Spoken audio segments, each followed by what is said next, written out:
Back now to the story we mentioned at the top of the hour. There was some very powerful testimony this morning in front of a gun violence task force in Hartford, Connecticut. It came from a man named Mark Mattioli, who lost his son James in the December 14th school massacre at Sandy Hook Elementary. He spoke passionately about his son, the shooting, the issue of mental health, and how he thinks that more gun laws may not provide all the answers we need. Now, he spoke, we're told, for about 10, 15 minutes, so we've actually called the highlights from that. Watch here. I think there's much more promise for a solution in identifying, researching, and creating solutions along the lines of mental health issues. I think there is a lot of work that can be done there, and I applaud our friends, the Richmonds, who are forging a path down that road. I believe these issues, especially gun violence, are not as complex as you've been told. There's been a lot on TV, a lot of politicians telling you the way that it is, and it's very difficult, complex. I don't believe it's so complex. I believe the solution may not be as easy to implement as I might hope, but it's a simple concept. We need civility across our nation. What we're seeing are symptoms of a bigger problem. This is a symptom. The problem is not gun laws. The problem is a lack of civility.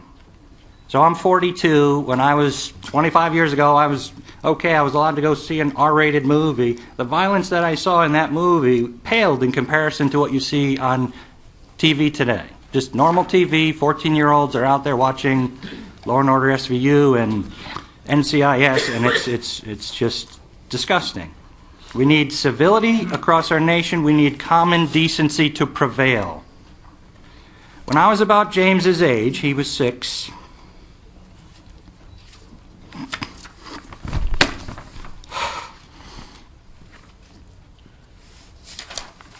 Let me change the subject for a moment. So our school, I'm very proud of Sandy Hook. Our school is not a building. It's the teachers, the parents, the students. We have some core values. I encourage you to visit the website.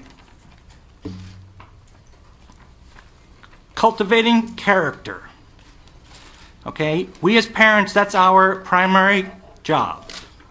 We ask the schools to, contribute to that. But we are the primary caregivers and educators. And Sandy Hook is a wonderful example.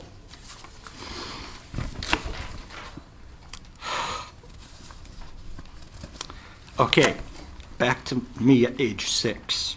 My mom took me to the grocery store, and my parents are the children coming out of the Depression, so they're not big on entertaining impulse purchases. So I asked for a pack of bubble gum, and my mom said no, so I stole it. Well, that did not go over well when my mother discovered this as we pulled into our driveway. She drove back to the store, made me hand the gum back to the cashier and apologize and say that I would never do it again. That is the type of parenting we need. Parenting is where we need to focus our attention. We do not need complex laws. I am a big proponent of individual accountability and enforcement. So if there are going to be laws, we should enforce them. What I would say is Chicago has some of the toughest gun laws in the country, and I would say to people who wanted to have a civil discussion on the topic, I don't think the gun laws are protecting the people, let alone the 500 who perished last year in that city. What have those laws done to make Chicago a safer city? Nothing, I propose. Can't we do better? Yes. Criminals, by definition, break the law. What we experienced in Sandy Hook, did they break the law? Of course they broke the law.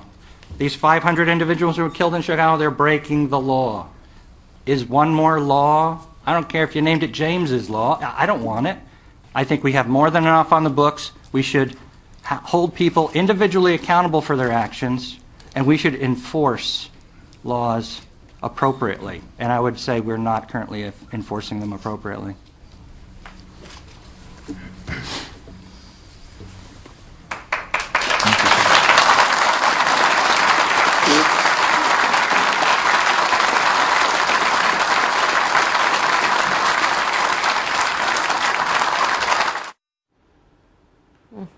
That poor father.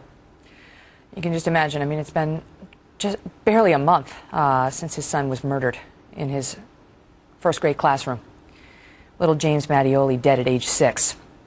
Joining me now, Brad Blakeman, the former deputy assistant to President George W. Bush, and Julie Roginski, who's a Fox News contributor and former political advisor to New Jersey Senator Frank Lautenberg. Wow. Just your reaction, Brad, to what a powerful voice. A powerful, reasoned, common sense approach from a man who has everything to be bitter about, but he wasn't bitter at all. I'm a victim of gun violence. I was almost kidnapped when I was 18. We had a shootout up at our house.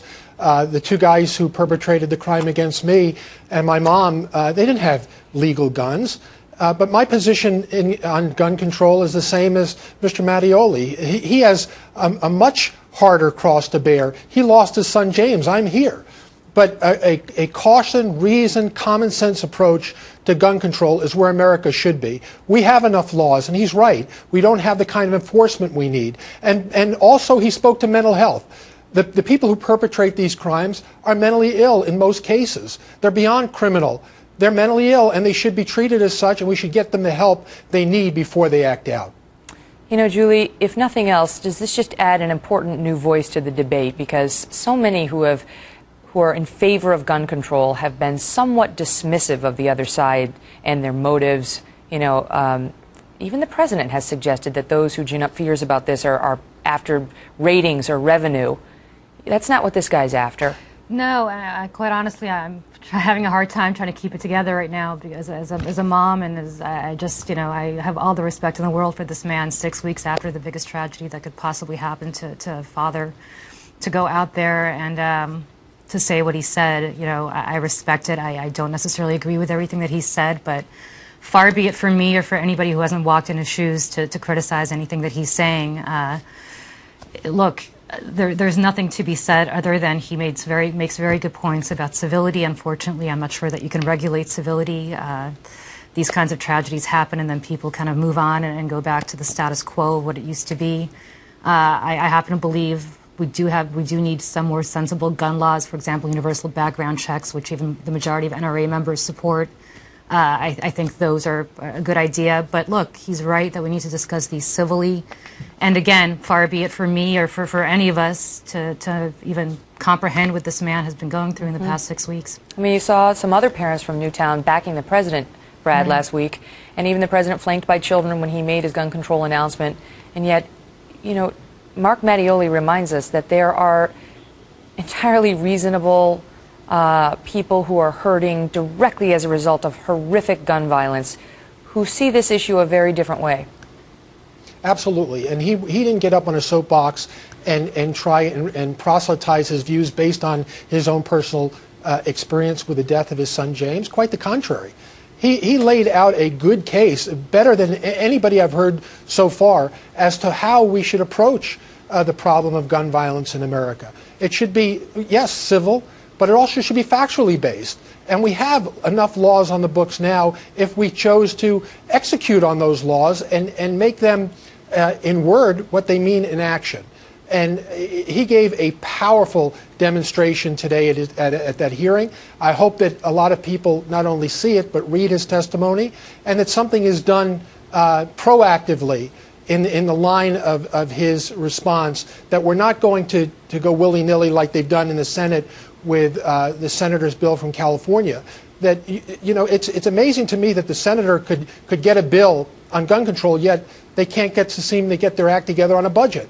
It's a knee-jerk reaction. Or just mental reactionary. health. I mean, you heard him, Julie, talk about mental health. Yeah. First of all, you know, he said at the end, criminals by definition break the law. Is one more law the answer? And he was asking about mental health. Well, you know, I wrote a column actually for FoxNews.com a few weeks ago about an aunt that I had who was incredibly mentally ill, and the point that I was making was that she would be able to go to a gun show and purchase a gun of any kind without any kind of background check. And so I was saying that essentially what you need are these universal background checks at places like gun shows and among private sales to ensure that mentally ill people would not be able to get their hands on a gun. Now, in the case of Sandy Hook, unfortunately, this was not a gun that the killer purchased. His mother purchased it, so he would have gotten his hands on it anyway. But if we are talking about mental health, and about people who are mentally ill having access to guns, we need to make it much, much more difficult for Don't them we need to make it be able much, to do that. much more easy for them to get help and for them to get into a You're system? 100% right. I'm not disagreeing with you on that at all. But if we're talking about But where is the focus on that? Where is the focus on that? Listen, we should have focus on it. You're not going to get a disagreement from me. No, from it's that like a at back all. of the hand thing. I'm Well, not it's just not- blaming President Obama. I see no politicians taking the lead on No, this. and I'll tell you this. I mean, the problem is that we've had these sort of privacy concerns over the past several decades about saying we can't share data or we can't force people into mental health treatment.